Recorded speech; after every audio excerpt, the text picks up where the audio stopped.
Hello and welcome back, everybody. I've been gone. I've been gone. A lot has happened since the last time I posted a video. Um, I had my daughter's birthday.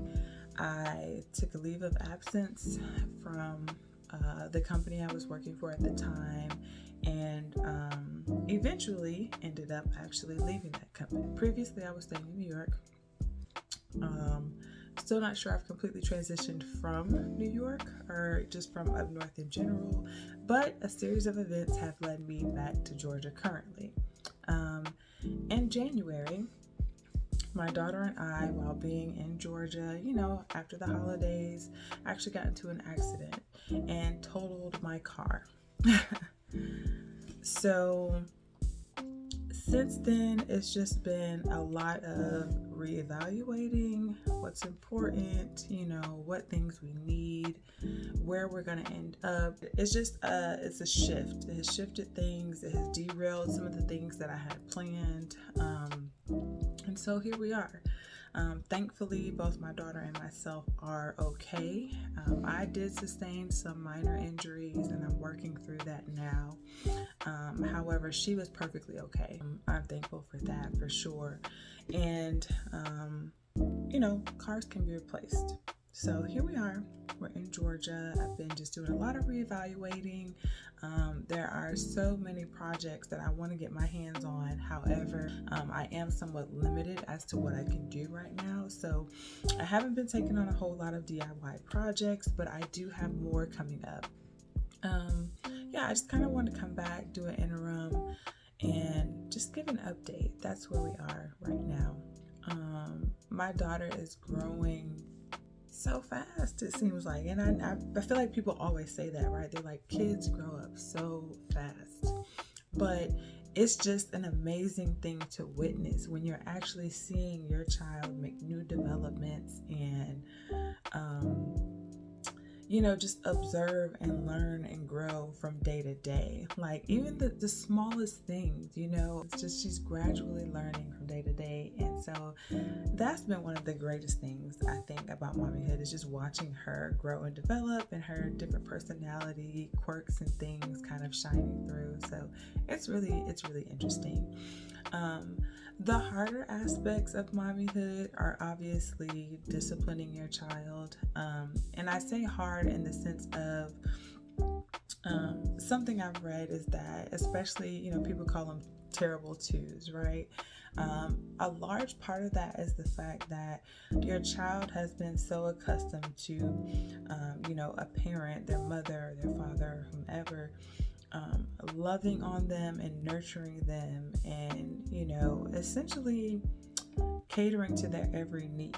And it comes a point as they're learning and growing and their curiosity is just naturally getting them into different things that you have to tell them no.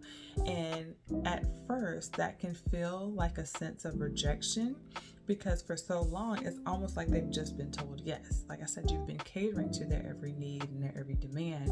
And so as they come into their own and start want to assert their independence and they're just learning, about what's good and what's bad for them, and you're stepping in as this disciplinarian, it feels like a sense of rejection. So I say all that to say, my daughter, oh my goodness, when she cries when I tell her no, it's like her feelings are so hurt, and it hurts me because I don't want my child to hurt. I don't want to see her cry. Obviously, I don't want her to be in pain. But there are things that you absolutely have to, for her own safety and protection, have to say no to. So that's been a harder thing. Another thing that I would argue is difficult is setting boundaries with family and friends. I think everybody within a reasonable, with any type of reasonable amount of logic, wisdom, care, concern, would try to advise you out of what they feel is your best interest, your better interest, the better interest of you and your child, right?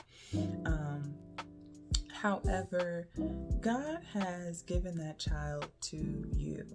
And I have to remind myself of that because sometimes it is a challenge as a parent to feel like you're doing enough, like you are enough, and that you have what it takes to raise this child.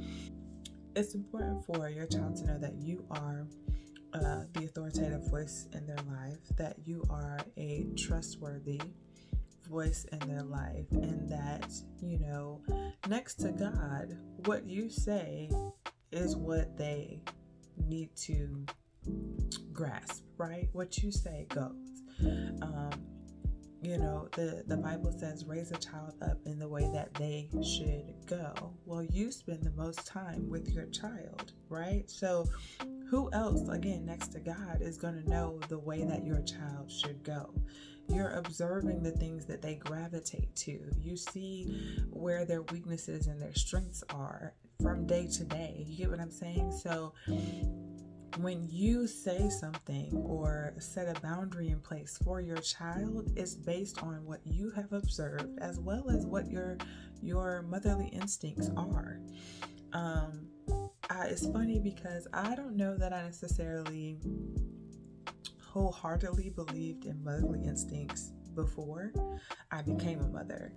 I do certainly feel like my mom, and different points in my life, has obviously had some type of intuition or instinct of her own. So not necessarily that wasn't an example or modeled in my life. I just feel like, I think in general, I didn't give as much credit to a mother's instinct because one, I wasn't a mother, right? But also, as I came into, just like a stronger faith and belief system, I felt like what we identified as motherly instinct was really and truthfully the spirit moving through a parent, right? And I still do believe that on a lot of different levels. However, I do feel like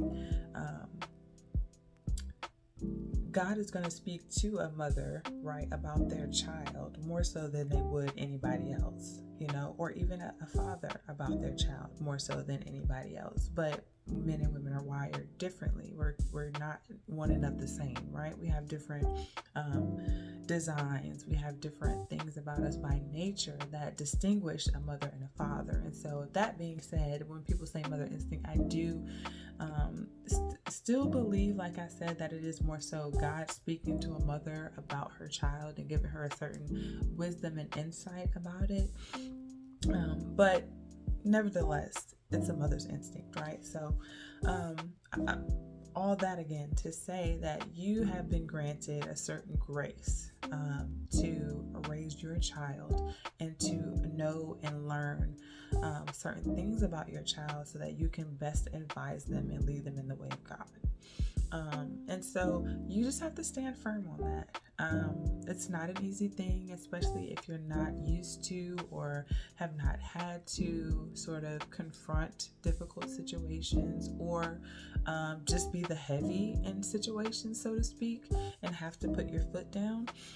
But when it comes to your child, you do not have a choice, right? Because that child is banking on you for safety and protection. No one else. Like I said, you're there 24 hours a day, 7 days a week. I don't know if you have help or have a childcare. Even still, your voice is the more prominent voice in their lives. That's the voice that they're going to ultimately trust. And so it's important for you to establish that trust while they're young and build that foundation. So if I could say anything to new moms, that would definitely be one of those things. It's just setting strong and firm boundaries and establishing yourself as a parent as the authoritative and trustworthy voice in your child's life. Another thing that I would say is just enjoying the process. There's so many things out there regarding what you should do as a parent, how you should do it. Obviously past generations have things that they did that they want to tell you about and advise you on. Obviously there's new age things that people are adopting. It kind of comes back to your motherly instinct. You have to do what's best for your child and for your situation. And don't be so hard on yourself in the process. Some things are going to come just second nature, right? There are going to be some things that you just do because that's what feels right in the moment. That's what your instinct, your gut is telling you. And so that's just what you're going to do. That's what parents do, and so trust that and enjoy it. Enjoy the reward of finding something that works for you and your child's dynamic, because it can be so easy and so tempting to get discouraged and to get down on yourself because you feel like you didn't do something to a standard that somebody else has set. You just have to gauge your situation again and do what's best for you and your child. Enjoy the process, and like I said, it's so rewarding when you, without the help or the assistance or the input or whatever of anybody else, when you actually find something that works for you and your child, it's just the most rewarding feeling. That's the best way that I can put it. It's a sort of self-gratification or just self-assurance, affirmation, like, hey, I got this, I can do this. And so, it's really good. Having those moments as a parent is really, really fun. Yeah, so I think for the most part, that's all I can speak to. So many people ask me, how is mommyhood and what's it like being a mother?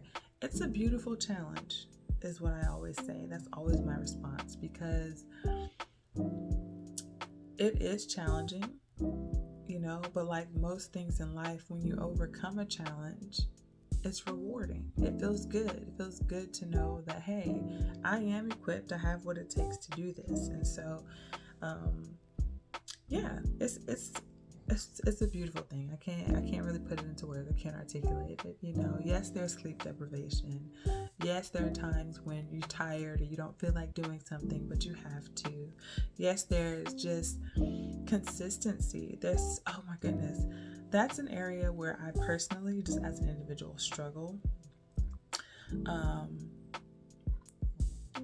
Doing the same repetitive things over and over and over again is tiring. It is tiring. Especially today when we are so used to just different stimuli keeping us going. That's not the case with motherhood. Your child needs consistency so that they can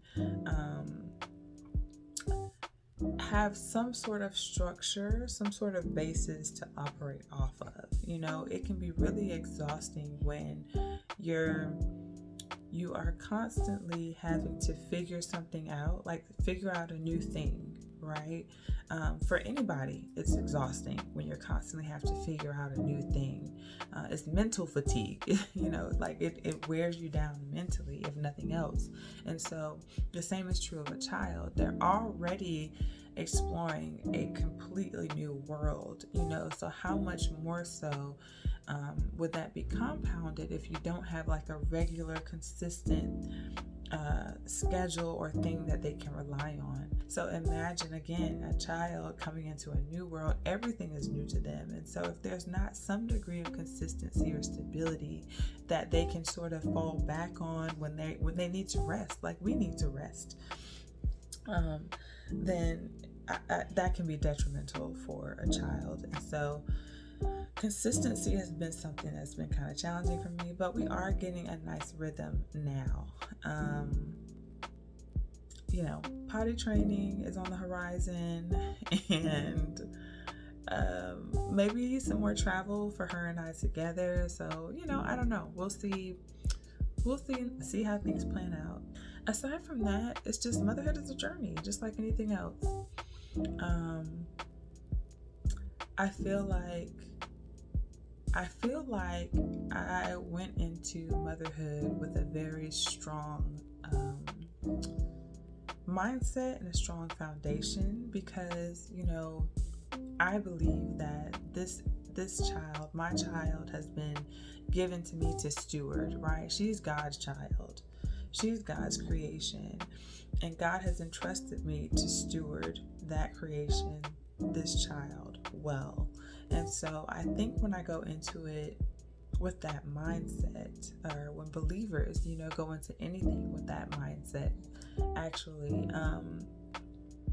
it takes a little bit of the pressure off of you, and yet it still forces you to lean into God more for the strength, for the grace, for the understanding, the gentleness, the kindness, the love, all of the things that you need to actually steward that gift that God has given you well.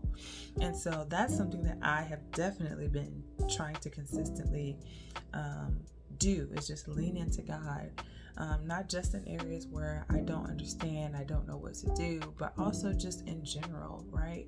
But your child is literally observing everything you do. She's observing all of your mannerisms, your facial expressions, the sighs, the deep breaths, all of it. Your child is literally observing all of that. And they're feeling and feeding off of that as well. So,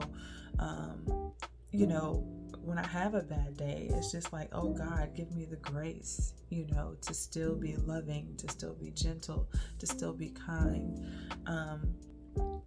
You're teaching your child how to respond and how to act, right? And there's not always good days. So it's just maintaining a good temperament, good, bad, or indifferent, right? So I don't know. And again, these are just my thoughts, perspectives, opinions, things that I've researched but have adapted to meet my own standards of life for myself and my child. And so just as, the pastors say, take the meat and throw out the bones, whatever it is that you find I've said or resonates with you, then use it, try it. And then if it doesn't work, try something different. I feel like I watched a lot of videos starting out, like before my daughter even got here, just watched a lot of videos to get an understanding, a perspective about what parenting would be like, co-parenting, being a mom, being a mom to a newborn versus being a mom to a toddler, and just different things. And so I feel like I'm just adding another voice out there for people to weigh what's best for their situation. So hope this helps. There's still some transitions going on, so we will keep you posted. Grace and peace.